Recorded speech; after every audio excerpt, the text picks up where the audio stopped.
El umbral del horror. Hoy, relatos nocturnos. Te recomendamos escuchar con audífonos. Siempre he sido un amante de la naturaleza, y el sur de Chile, con sus paisajes impresionantes y sus bosques antiguos, siempre había ejercido una atracción irresistible sobre mí. Ese verano, decidí pasar unas semanas explorando la región de la Araucanía, ansioso por perderme entre los majestuosos árboles y las montañas cubiertas de nieve. Mi destino era un pequeño pueblo cercano a la reserva forestal de Malalcahuello, donde esperaba encontrar paz y aislamiento. Llegué al anochecer, cuando el sol apenas rozaba las cimas de los volcanes y una bruma suave empezaba a descender sobre el bosque. El aire tenía un frescor revitalizante y me apresuré a instalarme en la cabaña que había alquilado. Estaba situada en un claro, rodeada de altas araucarias que se erguían como centinelas silenciosos. La primera noche transcurrió sin incidentes, pero al día siguiente, mientras exploraba un sendero poco transitado, noté algo extraño. Las aves, que habitualmente llenaban el aire con sus cantos, estaban en completo silencio. La quietud era tan densa que cada uno de mis pasos resonaba como un eco en la vastedad del bosque. Decidí no darle mayor importancia y continué mi camino. Pero cuanto más avanzaba, más sentía una presencia extraña. Era como si los árboles mismos me estuvieran observando, sus ramas extendiéndose hacia mí con una intención oscura. Intenté sacudir esa sensación y concentrarme en la belleza del entorno, pero no podía evitar mirar por encima del hombro cada pocos minutos. De repente, escuché un susurro. Me detuve en seco, y mi corazón latiendo con fuerza.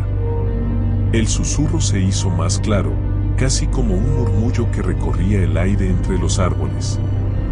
No entendía las palabras, pero el tono era inconfundible, una mezcla de tristeza y advertencia.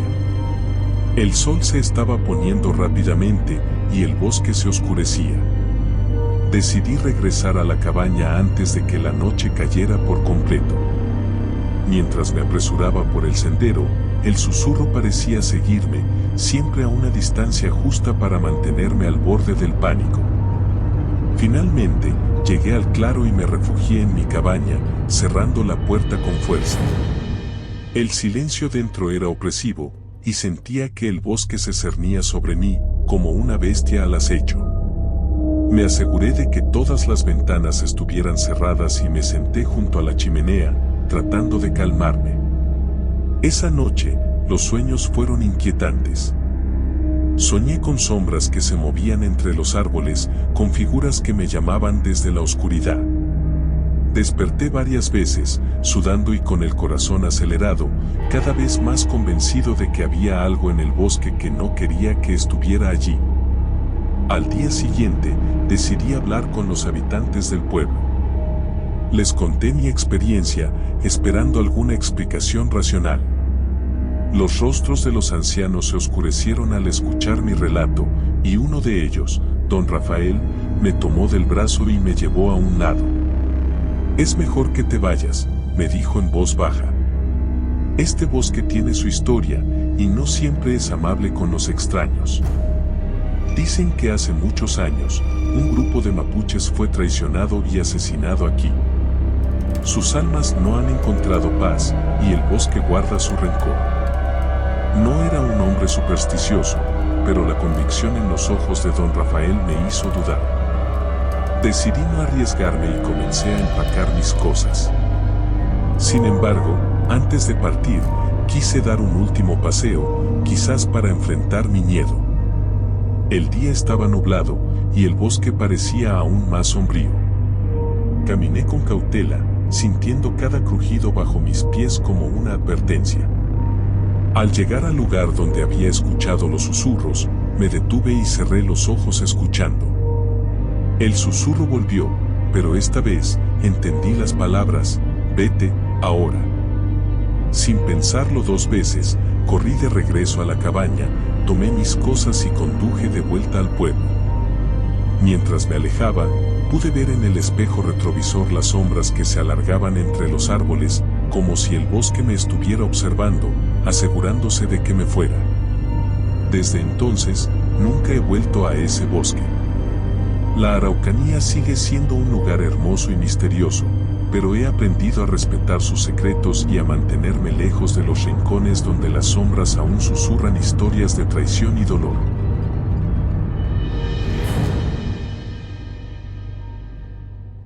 Conducir por las interminables carreteras de Perú era mi vida. Me llamo Manuel y soy camionero desde hace más de 20 años. He transportado cargas por todo el país, desde las bulliciosas calles de Lima hasta los solitarios caminos que cruzan los Andes. Pero había una ruta en particular que siempre había evitado, la carretera que atraviesa la selva de Madre de Dios, conocida por los lugareños como la Ruta Maldita. Había oído historias de otros camioneros sobre desapariciones inexplicables, luces misteriosas y voces que te llamaban desde la espesura de la selva. Pero siempre había pensado que eran solo cuentos para asustar a los nuevos conductores. Hasta aquella noche, cuando no tuve más remedio que tomar esa ruta debido a un cierre inesperado en mi camino habitual. El sol se había puesto hacía horas, y la oscuridad de la selva se cernía sobre la carretera como una manta opresiva.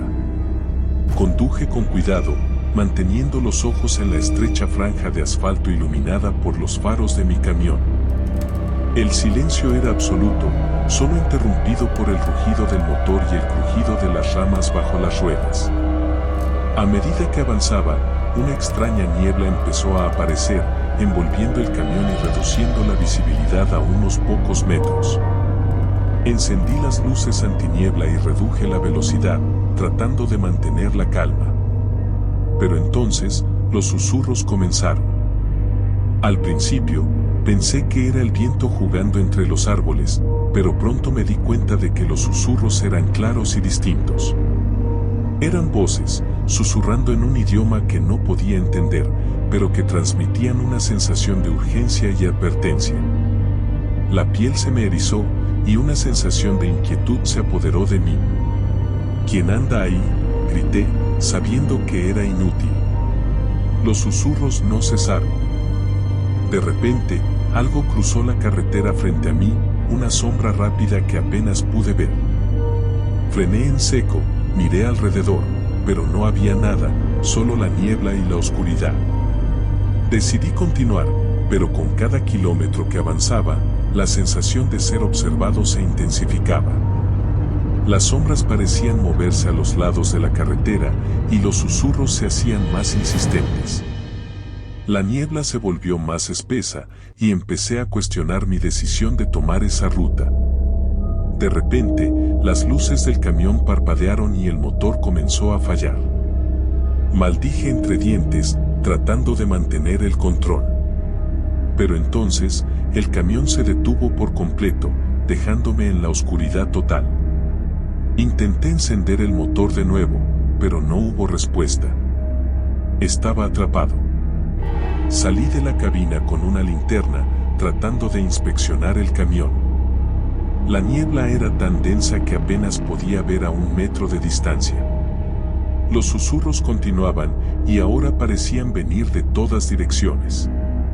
Caminé alrededor del camión, pero no encontré ningún problema visible.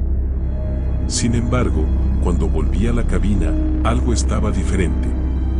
En el asiento del pasajero había un objeto que no estaba allí antes. Era una pequeña figura tallada en madera, una representación de una criatura mitad hombre, mitad jaguar. La recogí con cuidado, sintiendo un escalofrío recorrer mi espalda. Los susurros aumentaron, ahora mezclados con una sensación de pánico. De repente, un fuerte golpe resonó en la parte trasera del camión. Me giré rápidamente, con la linterna temblando en mi mano. No había nada, pero los golpes continuaban, como si algo o alguien estuviera tratando de entrar. Subí de nuevo a la cabina y cerré las puertas con llave, respirando con dificultad. Intenté encender el motor una vez más, y esta vez, con un rugido sordo, cobró vida. Sin pensarlo 2 veces, aceleré, dejando atrás la niebla y los susurros. Conduje sin detenerme hasta llegar a una pequeña estación de servicio a las afueras de Puerto Maldonado. Aparqué el camión y me desplomé en el asiento temblando. Miré la figura de madera que aún sostenía en mi mano y la dejé caer, sintiendo que finalmente estaba a salvo. Desde entonces, he evitado la ruta maldita a toda costa. No sé qué fue lo que experimenté esa noche, pero sé que no fue una simple alucinación. La ruta guarda sus secretos y hay fuerzas en este mundo que no deben ser desafiadas. Soy un hombre de la carretera, pero algunas rutas están mejor dejadas al misterio y la leyenda. Siempre pensé que las historias sobre brujería eran solo eso, historias. Crecí en un pequeño pueblo llamado Santa Clara, escondido en las montañas de Colombia. Los ancianos solían contar relatos sobre brujas que se reunían en el bosque cercano para realizar sus rituales oscuros, pero yo, Adrián, nunca les presté mucha atención. Eso cambió una noche de noviembre, cuando descubrí que no todo era mera superstición.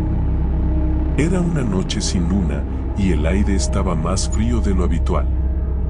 Mis amigos y yo habíamos decidido reunirnos en la vieja cabaña de Pedro, que se encontraba al borde del bosque. Éramos 5, Pedro, Ana, Javier, Lucía y yo. La cabaña era nuestro lugar de encuentro favorito, un refugio donde podíamos hablar y reír sin ser molestados. Esa noche, la conversación se desvió hacia las leyendas de brujería. Pedro, siempre el más escéptico, sugirió que nos adentrásemos en el bosque para probar que no había nada que temer. «Vamos, Adrián», me dijo con una sonrisa desafiante. «Demostremos que esas historias son solo cuentos». Aunque no estaba muy convencido, la curiosidad y el deseo de no parecer cobarde me empujaron a aceptar. Armados con linternas y un poco de coraje, nos adentramos en el bosque, siguiendo un sendero apenas visible. El bosque era denso y oscuro, y cada sonido parecía amplificado por la quietud de la noche.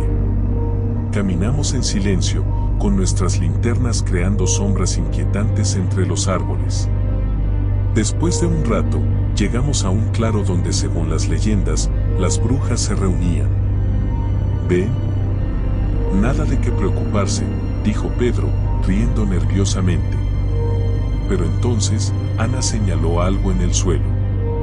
Era un círculo de piedras, con símbolos extraños grabados en ellas. En el centro, había restos de lo que parecía un antiguo ritual, cera de velas, plumas y huesos pequeños. «Esto no me gusta», murmuró Lucía, retrocediendo. De repente, una ráfaga de viento apagó nuestras linternas. La oscuridad nos envolvió y por un momento, solo se escucharon nuestras respiraciones aceleradas. Intentamos encender las linternas de nuevo, pero no respondían. En ese instante, vimos luces parpadeantes entre los árboles, acercándose lentamente. «Tenemos que irnos», susurró Javier, con la voz llena de pánico. Pero antes de que pudiéramos movernos, las figuras aparecieron en el claro. Eran 5 mujeres, vestidas con túnicas oscuras y rostros ocultos por capuchas. Comenzaron a cantar en un idioma desconocido, una melodía que parecía resonar en el mismo aire que respirábamos. Nos quedamos paralizados, sin poder apartar la mirada. Una de las mujeres, aparentemente la líder, levantó la cabeza y sus ojos brillaron en la oscuridad. Era imposible determinar su edad, pero había algo en su mirada que transmitía una antigüedad infinita. «¿Quiénes se atreven a interrumpir nuestro ritual?», preguntó con una voz que era un susurro y un trueno a la vez. Traté de responder, pero mi garganta estaba seca. Fue Pedro quien, con valentía temblorosa, dijo: «Somos solo curiosos, no queríamos molestar». La mujer nos estudió por un momento, luego sonrió de manera inquietante. «La curiosidad puede ser peligrosa», dijo. Esta noche estaban destinados a presenciar nuestro ritual. Ahora, deben decidir, ¿quieren aprender los secretos que guardamos o prefieren irse y olvidar lo que han visto? La oferta era tentadora y aterradora a la vez. Sabía que lo correcto era irnos, pero algo en mí quería saber más. Miré a mis amigos y vi la misma mezcla de miedo y curiosidad en sus ojos. Queremos saber, dije finalmente, sin estar seguro de dónde sacaba el valor. Las mujeres se miraron entre ellas y asintieron. Muy bien, dijo la líder. Pero sepan que el conocimiento tiene un precio. Nos acercamos al círculo y las mujeres comenzaron a enseñarnos sus secretos. Nos mostraron cómo comunicarse con los espíritus de la naturaleza, cómo utilizar las plantas para curar y para herir, y cómo ver más allá de lo visible. Era fascinante y aterrador al mismo tiempo. Cada lección nos hacía sentir más poderosos, pero también más conscientes del oscuro poder que estábamos desatando. Con el tiempo, nos convertimos en parte de su círculo. Aprendimos que la brujería no era solo una cuestión de maldad, sino de equilibrio y respeto por fuerzas que la mayoría de la gente no entendía. Pero también aprendimos que jugar con esos poderes tenía consecuencias. Una noche, mientras realizábamos un ritual, Pedro se desvió del camino correcto. Intentó invocar un espíritu demasiado poderoso y perdió el control. El espíritu lo poseyó, y vimos cómo su cuerpo se contorsionaba y su mente se desvanecía. Fue un recordatorio brutal de los riesgos que corríamos. Desde entonces, hemos sido más cuidadosos. Aún practicamos lo que aprendimos, pero siempre con respeto y precaución. Sabemos que las historias de brujería en Santa Clara no son solo cuentos, sino advertencias. Y aunque ahora conocemos sus secretos, también conocemos su peligro. Las brujas del bosque nos dieron conocimiento, pero también nos enseñaron a temer y respetar lo desconocido. Y cada vez que alguien menciona las leyendas del pueblo, no puedo evitar sonreír con un conocimiento que pocos poseen, sabiendo que la verdad es mucho más extraña y aterradora que cualquier ficción. Déjanos tu comentario y envíanos tus historias de horror al correo de contacto. Hasta pronto.